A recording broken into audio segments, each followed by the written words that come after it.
At Arizona State University, we're bringing world-class education from our globally acclaimed faculty to you. Ranked #1 in innovation for 10 consecutive years and #2 among public universities for employability, ASU isn't just ahead of the curve, it's creating new paths to success. Earn your degree from the nation's most innovative university. Online, that's a degree better. Explore more than 300 undergraduate, graduate, and certificate programs at asuonline.asu.edu. ¿Qué tiene que ver la guerra comercial de Donald Trump con el naufragio electoral de las derechas, tanto en Canadá como en Australia? Veámoslo. A comienzos de año había dos países anglosajones en los que aparentemente la derecha iba a arrasar en las venideras elecciones. Me estoy refiriendo a Canadá y a Australia. En Canadá, por ejemplo, los conservadores de Pierre Poilievre llegaron a duplicar la intención de voto de los liberales. Liberales, por supuesto, en el sentido anglosajón, es decir, de izquierdas. Pues bien, los conservadores, como decía, llegaron a duplicar la intención de voto de los liberales, con una ventaja de más de 20 puntos porcentuales en las encuestas. Tan es así que en enero la casa de apuestas de Polymarket les daba a los conservadores canadienses una probabilidad de victoria del 93%. Vamos, que nadie daba un duro, textualmente, por la victoria de los liberales en Canadá. En Australia, en cambio, las diferencias nunca llegaron a ser tan abultadas. La coalición de derechas llegó a tener una ventaja de 10 puntos porcentuales en las encuestas frente al gobierno laborista, pero aún así se trataba de una diferencia importante, hasta el punto que, de nuevo, en la casa de apuestas de Polymarket, en febrero-marzo se llegó a considerar que los conservadores tenían una probabilidad de victoria de más del 70%, frente a los laboristas que se quedaban por debajo del 30%. Pues bien, este pasado 28 de abril se celebraron las elecciones en Canadá y este 3 de mayo se han celebrado las elecciones en Australia. Y en ambos procesos electorales, quienes se han terminado llevando el gato al agua han sido los partidos de izquierdas y quienes han sufrido una contundente derrota han sido los partidos de derechas. En Canadá, los liberales, liderados por Mark Carney, consiguieron 160 diputados, frente a los 119 de los conservadores de Pierre Poilievre. Es más, el propio Pierre Poilievre perdió su escaño en estas elecciones, no salió electo diputado. Y en Australia, si bien todavía no tenemos resultados definitivos, los laboristas van camino de asegurarse la mayoría absoluta en el Parlamento. ¿Qué ha pasado exactamente para que en dos países anglosajones que a comienzos de año, como digo, parecía clarísimo, sobre todo en el caso de Canadá, que iba a ganar la derecha, finalmente termine imponiéndose la izquierda y además el punto de inflexión en las encuestas, el momento en el que comenzaron a cambiar las tornas y en el que la izquierda se empezó a colocar por delante de la derecha en esas encuestas, ese momento sea aproximadamente el mismo. A partir de febrero, la intención de voto de los partidos conservadores en Canadá y en Australia empieza a caer de manera continuada, y en paralelo, claro, la intención de voto de los partidos de izquierdas comienza a subir, y es a finales de marzo o principios de abril cuando se da la vuelta, cuando ya hay encuestas que dan mayor intención de voto a los partidos de izquierdas que a los partidos de derechas. Pues aunque muchos no querrán escucharlo, la hipótesis más verosímil que explica esta caída en picado de los conservadores en Canadá y en Australia y la victoria final de las izquierdas en estos comicios, la hipótesis más verosímil es que estemos ante una reacción del electorado de Canadá y de Australia contra la guerra comercial iniciada por Donald Trump. Y recalco que se trataría de una reacción en contra de la guerra comercial de Donald Trump, y no tanto en contra de Donald Trump.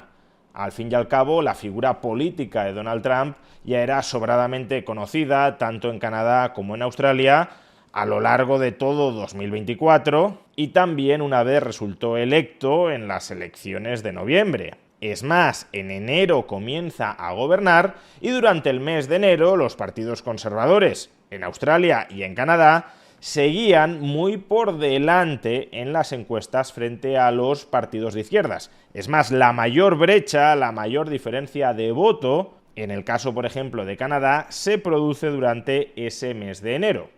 Por consiguiente, es poco probable que esta caída de los partidos de derechas y este ascenso de los partidos de izquierdas en Canadá y en Australia se deba a una reacción meramente contra la figura genérica de Donald Trump. Más verosímil es que se deba a una reacción contra la guerra comercial de Donald Trump.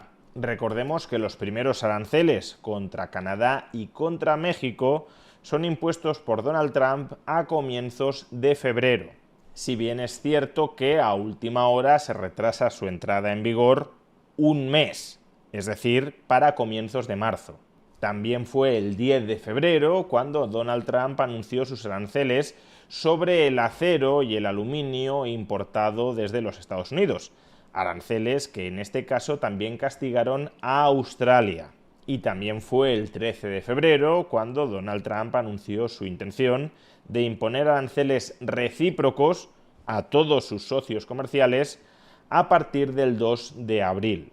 Por tanto, las hostilidades comerciales de los Estados Unidos en contra de sus socios comerciales, incluyendo también, por supuesto, Canadá y Australia, se desarrollaron a partir del mes de febrero y fueron exacerbándose durante el mes de marzo, porque fue en marzo cuando entraron en vigor los aranceles sobre las importaciones canadienses y también fue en marzo cuando entraron en vigor los aranceles sobre las importaciones de acero y de aluminio que afectaban también a Australia. Y además, como es bien sabido, el pasado 2 de abril, día de la liberación, se consumó la brutal subida arancelaria que también perjudicó de una manera muy clara a Australia.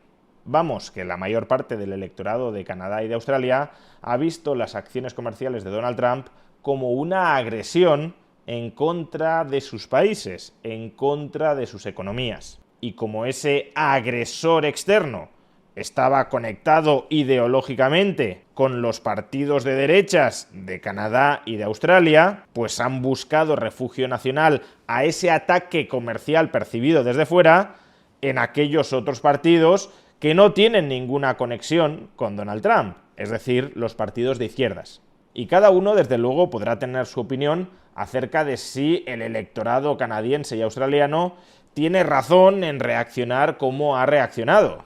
¿Tiene sentido echarse en los brazos de la izquierda por el hecho de que un líder estadounidense de derechas ataque comercialmente tu país? Pues puede que no, pero desde luego la consecuencia sociológica dentro de esas sociedades de la guerra comercial iniciada contra ellas por Donald Trump ha sido un repliegue del electorado en torno a sus líderes de izquierdas.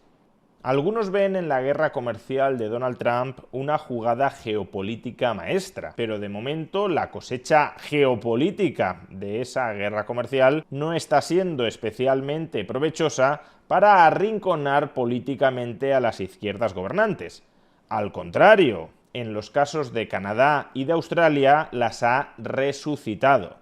Aunque claro, a un presidente de los Estados Unidos puede que lo que suceda en los gobiernos de Australia o de Canadá le importe más bien poco, porque ese presidente de los Estados Unidos mirará por los intereses geopolíticos de su país, aun cuando ello suponga sacrificar gobiernos de Canadá o de Australia en favor de las izquierdas. El problema, claro, es que si la guerra comercial de Donald Trump, esa supuesta jugada geopolítica maestra, le termina saliendo mal, es decir, si no genera más prosperidad palpable para los Estados Unidos, entonces este naufragio electoral de las derechas en Canadá y en Australia podría terminar reproduciéndose en los Estados Unidos.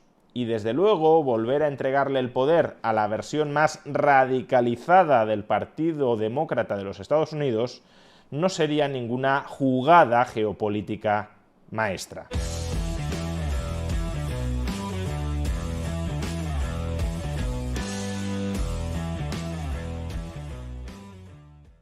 La aventura tiene un nuevo nombre, Nissan Rogue Rock Creek.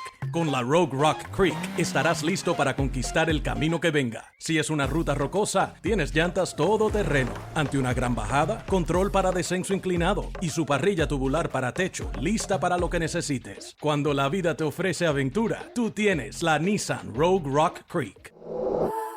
La capacidad de carga está limitada por el peso y la distribución. Siempre asegure la carga. Cargar el vehículo con mucho peso, especialmente en el techo, afectará el manejo y la estabilidad del vehículo.